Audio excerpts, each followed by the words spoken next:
નમસ્કાર દર્શક મિત્રો, હું છું આપનો કુંદન પાટીલ।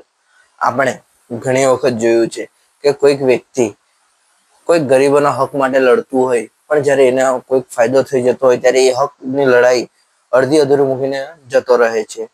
ત્યારે એક લેખકે લખ્યું પણ છે કે ગરીબો કી હક की लड़ाई जो लड़ता है वो सबसे पहले अमीर बनता है। તેવો જ કિસ્સો કંઈક વાલોડમાં પણ જોવા મળી રહ્યો છે। જી હા, વાલોડ તાલુકાની અંદર આપ સૌ જાણો છો તેમ લિજ્જત પાપડ ની અંદર મહિલાઓ દ્વારા આંદોલન ચાલુ કરવામાં આવ્યું હતું। એ આંદોલન 4 દિવસ ચાલે છે। 4 દિવસ ની અંદર સંચાલકો દ્વારા કે કોઈક બીજા વ્યક્તિઓ દ્વારા કંઈક એવું રાજકારણ રમવામાં આવે છે કે એવી કંઈક નીતિઓ બનાવવામાં આવે છે કે લોકોને તોડવાના પ્રયાસો કરવામાં આવે છે, આંદોલનને કચડવાના પ્રયાસો કરવામાં આવે છે। ત્યારે આંદોલનમાંથી જે મહિલાએ આગેવાની લીધી હતી તે મહિલા દ્વારા જણાવવામાં આવે છે કે કેટલીક આદિવાસી સમાજની બહેનો તેમજ અમારા મુસ્લિમ સમાજની બહેનો કે જેઓનું ગુજરાન આ લિજ્જત પાપડની ઉપર જ ચાલતું હોય અને તેઓ જ્યારે પોતાના હક અધિકારની લડાઈની અંદર જોડાય છે ત્યારે તેઓના ઘરે રોજીનો પ્રશ્ન ઉભો થાય છે। એટલે કે કામ કરીને જે ખાનારા લોકો છે એઓને રોજગારીનો પ્રશ્ન ઉભો થાય છે। ત્યારે રોજગારીના પ્રશ્નને લઈને તેઓ આંદોલનને સમેટવાની વાતો કરતા હતા, પણ આ સમગ્ર ઘટના દરમિયાન સંચાલકો દ્વારા કે અન્ય કોઈક વ્યક્તિઓ દ્વારા જે આંદોલનની લીડર હતી એ મહિલાને પૈસાની ઓફર કરવામાં આવે છે તેવો આક્ષેપ તેઓ કરી રહ્યા છે, તેઓ જણાવી રહ્યા છે। ત્યારે તેઓ સાથે જે વાતચીત કરી છે, વાતચીત દરમિયાન તેઓ જણાવે છે કે 5 લાખ રૂપિયા જેટલી મોટી રકમ મને પણ ઓફર કરવામાં આવી હતી। તો એના પાછળનું કારણ પૂછ્યું તો કે આ સમગ્ર ઘટનાને એક બંધ કરી દો અથવા તો તમે પાછળ ખસી જાઓ તેવું કહીને, પણ એ બેનનું કહેવું એવું છે કે હું મારા ઈમાન ધર્મને વેચ્યો નથી, હું ઈમાનદારીથી લડવાની કોશિશ કરી, પણ કદાચ આ લોકોએ મળીને કોઈક અન્ય મહિલાઓને કે અન્ય આગેવાન જે બીજા પણ હતા મહિલાઓ તેઓને કદાચ ફોડી નાખી હોય કે તેઓની સાથે પૈસાનો વ્યવહાર કે અન્ય કોઈ લોભ લાલચ આપીને તેઓને પાછળ હટવા માટે કહ્યું હોય।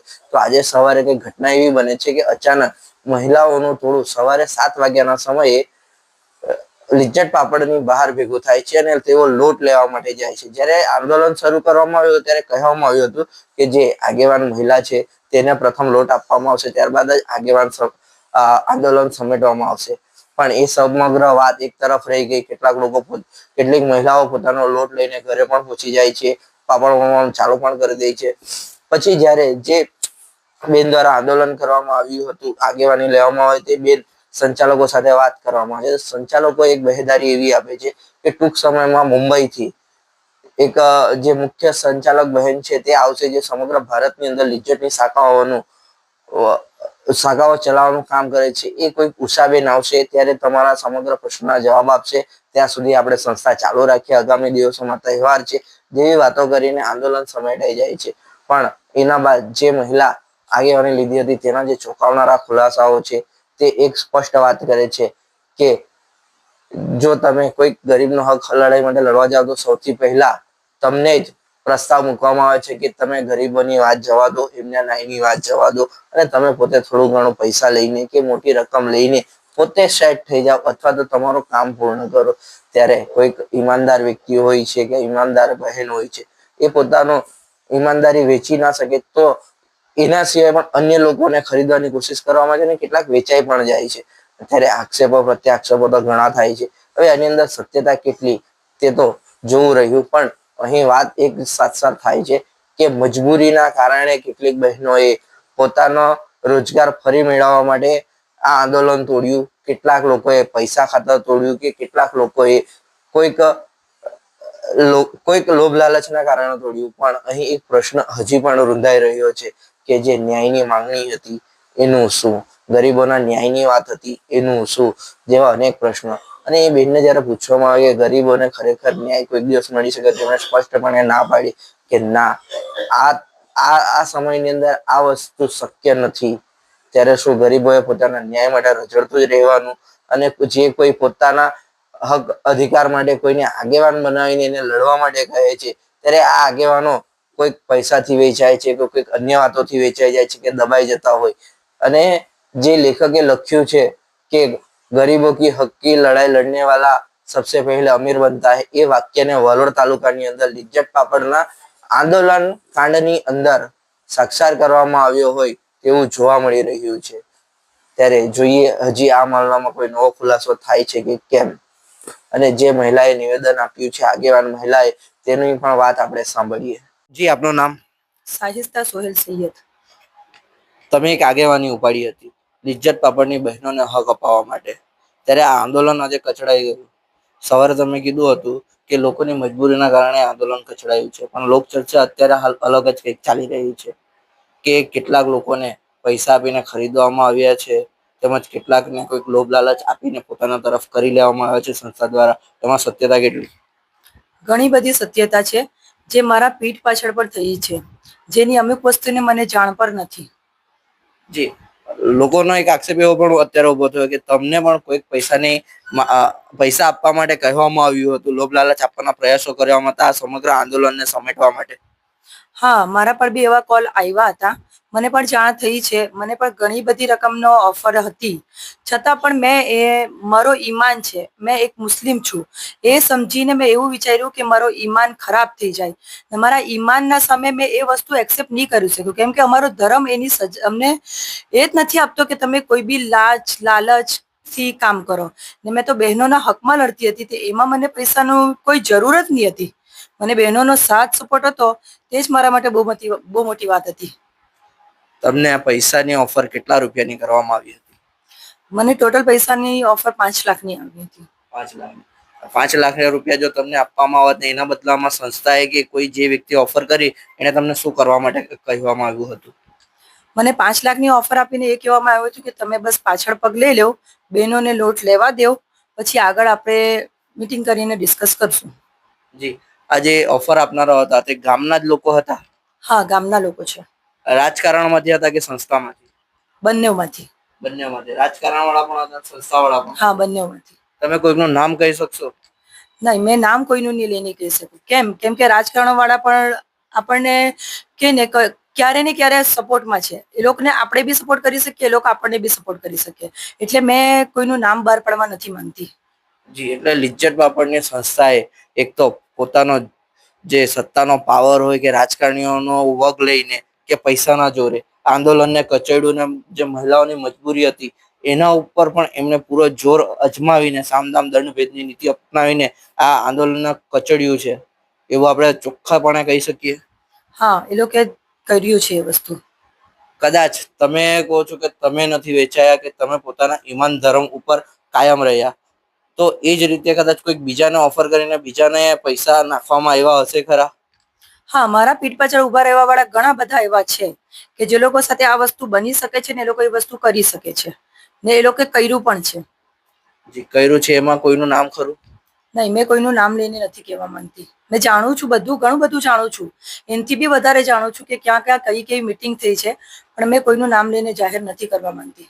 હવે પછી ભવિષ્યમાં તમને આ બધા પ્રકરણો ઘડ્યા છે તો લાગે છે કે કોઈક બહેનનો ઉદ્ધાર થશે, એને ન્યાય મળશે? નહીં, આ સંસ્થામાં તો ક્યારેય નહીં મળે. આ સંસ્થામાં ક્યારેય નહીં મળે. માત્ર જે દિવસે 4 દિવસ લોકોને રોજગારી છીનવાય એવું પણ આપણે કહી શકીએ. 4 દિવસ લોકોએ હડતાલ કરી, જે મહિલાઓ છે બધી બહેનોએ મળીને હડતાલ કરી, તો એમનું જે આ બલિદાન છે એનું શું? હવે બલિદાનમાં એવું છે કે આપણે એ લોકોએ જે આપણા સાથે બલિદાન આપ્યું છે, બધા મારા સ્વભાવને પણ જાણી ગયા છે. અંદરના લોકોને તો મારા કરતા પહેલે જાણે છે એ લોકો. પણ એ લોકો જે બલિદાન આપ્યું એ લોકોને કઈ ફાયદો નથી થયો. પણ જે બીજા લોકો પાછળથી ફાયદો ઉઠાવી ગયો છે તે આજે ખુશ છે. ને બચારા જે ગરીબ છે, ગરીબ માણસ છે, તે નારાજ થઈ ગયા કે અમારા 4 દિવસના રોજ કપાઈ ગયા. હવે મેં એ લોકોને તો પૂરતો સપોર્ટ એના માટે જ ખાલી કર્યો હતો કે બધાને પોતપોતાનો હક મળે ને પૂરતો હિસ્સો મળે, કે જેવી રીતે એ લોકો વધારાની જે વણાઈ કહે છે તેના એ લોકોને પૂરતો પૈસો મળવો જોઈતો હતો. તેનાથી એ લોકોને સંતોષ થઈ જશે કે અમારી હડતાલ મંજૂર થઈ. એક મહાન લેખકે લખ્યું છે, ગરીબો કી હક કી લડાઈ લડને વાલા સબસે પહેલા અમીર બનતા હૈ. એ વાત વરોડા તાલુકાની અંદર લિજ્જતના પ્રકરણની અંદર સાર્થક થઈ છે ખરી? ઘણા બધા સાથે સાર્થક થઈ છે, પણ મારા સાથે આજે પણ નહીં થશે અને ક્યારે પણ નહીં થશે. પણ આ જે કિસ્સો બન્યો અને જેની અંદર આપણે કહીએ છીએ કે ગરીબો કે હક કે લીએ જો લડને વાલા હોતા હૈ સબસે પહેલા અમીર બનતા હૈ, બરાબર? તો એ રીતે કેટલાક લોકો તો પોતાનો ભાગ ભજવી જ ગયા છે ને. ઘણા બધા ભજવી ગયા. મારા પીઠ પાછળ ઘણા બધા ભજવી ગયા છે. પાપડ વણનારી વણાક બહેનોને તમે શું કહેવા માંગશો? કોઈક સંદેશો તમારા તરફથી?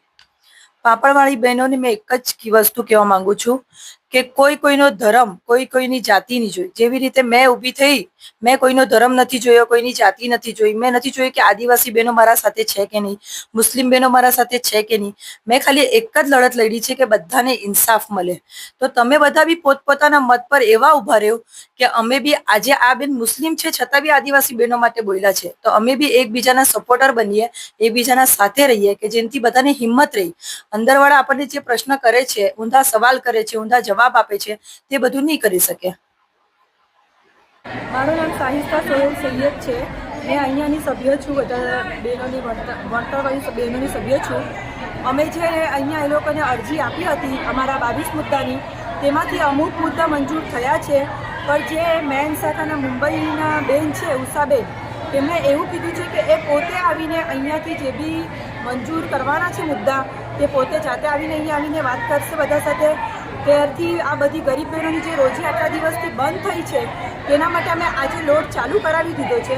અમને નિર્ણય તો પછીથી મળી જ જવાનો છે કે એ નિર્ણય મળી જશે ત્યાર પછીની બહેનોની જે ડિમાન્ડ છે તે બધાની એક્સેપ્ટ થઈ જશે. એટલે આજે એ લોકોએ અમને એવું કીધું છે કે બહેનોનો લોટ ચાલુ કરાવો, કેમ કે ઘણી બધી એવી ગરીબ બહેનો છે કે જેને રોજીરોટીની જરૂર છે. તેના માટે અમે આજે દિવાળીના સામે બધાની રોજીરોટી નહીં તૂટે એના માટે અમે આજે લોટ ચાલુ કર્યો છે. અંદરથી અમને એવી સંમતિ આપી છે કે બહેનોને જે તકલીફ હોય, બીમાર હોય એ કરે, તે અરજી આપશે અંદર, તે લોકો એક્સેપ્ટ પણ કરશે. ને બીજી બધી જે ડિમાન્ડ છે ઉષાબેન આવીને એને એક્સેપ્ટ કરશે, અમને લખાણ આપશે ને પછી આગળથી અમે જે બી ડિમાન્ડ હશે તેને એક્સેપ્ટ કરીને આગળ જે બી કાર્યવાહી કરવી. સંચાલિકા બહેને અમને બાહેધરી આપી છે કે પાપડ સલીમ બેને લેવા પણ અમને કીધું લોટ છે આપવા વાળી કે કોઈ પાપડ વાળી, સાથે લોટ અપશબ્દ આપવા નહીં વાળી બોલે. કોઈ બી તમારા સાથે ગેરવર્તન નહીં કરશે. એ લોકો બધા તમારા સાથે સારી રીતે વર્તન કરશે. કોઈ બી બેન એ લોકો અપશબ્દ નહીં બોલી શકે. એ લોકોએ બધું બાહેધરી લીધી છે, એના માટે અમે આજથી લોટ ચાલુ કર્યું. જે માંગણી હતી તે બીજા લોકોએ બધા બહેનોએ કીધું સદંતર બંધ કરી છે છે. કે ચેકિંગ અમારે કરાવી છે, પણ અમુક બહેનોએ એવું કીધું છે કે અમારે ચેકિંગ નથી કરાવી. તો ચેકિંગ એ લોકોએ કાયમ માટે પ્રોપરલી બંધ કર્યું છે. ને બીજી જે 4 બહેનો છે જે લોકોએ બ્લોક કરેલા છે એ બહેનોને બી અનબ્લોક કરવાના છે. અને બીજી વસ્તુ એ છે કે એ લોકો 4 બહેનોને અંદર લેવા માટે કોઈ બી સંસ્થામાં કોઈ બી જગ્યાએ એ લોકોને હોદ્દો આપશે. એ લોકોને કાં તો પેકિંગમાં, ચેકિંગમાં તો નહીં જ, પણ લોટમાં કે પેકિંગમાં એ લોકોએ 4 બહેનોને લેવાના છે. એટલે એ લોકોનો બી આ જે મુદ્દો છે કે એ લોકોને બ્લોક કર્યા છે, તે બહેનોને પણ અંદરની જે બી ઉંમતી છે તે લોકો અંદર લેશે. એ લોકો જી બેન, આંદોલનને કેટલા દિવસો થયા છે? 4 દિવસ. આંદોલનને 4 દિવસ થયા છે. 4 દિવસ બાદ ચર્ચા એવી ઉઠી કે લોકોની જે ગરીબી, મજબૂરી અને રોજગારના મુદ્દા ઉપર આંદોલન કચડાયું છે. હા, ખરી વાત છે. કેમ કે લોકોની મજબૂરીનો ફાયદો સંસ્થાએ ઉચકવા માટે જરાય કસર છોડી નથી. સંસ્થાએ ઉચકવા માટે પણ નથી છોડી. ને ઘણા બધા બહારના પોલિટિકલ બી એવા છે કે એને અમારા સાથે બહુ ફાયદો ઉઠાવી લીધો છે. અને આંદોલન એટલા માટે કચડાયું કે અહીંયા ગરીબ બહેનોની જ વસ્તી વધારે છે ને એમનો ચૂલો જ આના પર બળે છે. તો એ એટલે એ લોકો મજબૂર વચ્ચે થઈને મજબૂર થઈને આજે એ લોકોએ લોટ ચાલુ કરેલો છે. ને અમે બી એ લોકો સાથે સંમત છે કે એ લોકો આજે લોટ લઈ જાય ને એ લોકોની રોજીરોટી ચાલુ કરે. ગરીબો સામે સામદામ દંડભેદની નીતિ અપનાવીને ગમે ત્યારે ગરીબોના ન્યાયનો હક જ્યારે પોતાનો હક લેવા નીકળે છે એટલે એને દબાવીને કચડવાની વાત થતી હોય એ સત્ય ખરી? ના, એવું કંઈ નથી. દબાવીને એ લોકો કંઈ નથી કર્યું, પણ બધી બહેનો એના માટે મજબૂર છે કેમ કે એ લોકોની રોજીરોટી એના પર જ ચાલે છે. એટલે એ લોકોને જરૂર છે કેમ કે સામે એ લોકોનો તહેવાર છે દિવાળી. તો દિવાળીના સામે કોઈ પોતાની રોજીરોટી તો નહીં બંધ કરે ને. જ્યારે એ લોકોને બી કહેવામાં પૈસાની જરૂર હોય તો પૈસા વગર તો માણસ પૂરાનું ઘર એના પર જ ચાલતું હોય, તો એ લોકો એના માટે ચાલુ કર્યું છે. ને અમને પોતાને પૂછ્યું છે કે અમે લોટ ચાલુ કરીએ છીએ કેમ કે અમારી રોજીરોટી એના પર છે. એના માટે એ લોકોનું કોઈ શોષણ નથી કર્યું, એ લોકોને કંઈ દાબ દબાણ નથી કર્યું. એના વગર એ લોકોએ ચાલુ કરી દીધું છે. ને એ લોકોએ પણ અમને આપણે મુખ્ય મુદ્દો કે મુખ્ય કારણ એ તો ગણી શકીએ ને કે મજબૂરીના કારણે જ આંદોલન કચડાયું છે. મજબૂરીના લીધે કચડાયું છે કે બહેનોના સામે, દિવાળીના સામે એ લોકો મજબૂર છે કે એ લોકોના પાસે પૈસા નથી. એ લોકો આજે કોઈ આપણે જઈને એ લોકોને પૈસા આપી નથી શકવાના. જો ને ભવિષ્યમાં તમારી માંગણીઓ ન સંતોષાય તો ફરી શું કરશો? ભવિષ્યમાં અમારી માંગણી નહીં સંતોષાય તો આ બધા સવાલનો જવાબ આ બધાને પૂછો. કેમ કે એ લોકો બધા, તમે બધા ચાહો છો કે અગર ભવિષ્યમાં આપણી આ સંતોષ નહીં મળે તો તમે આગળ પગલાં લેવા માંગો છો? હા.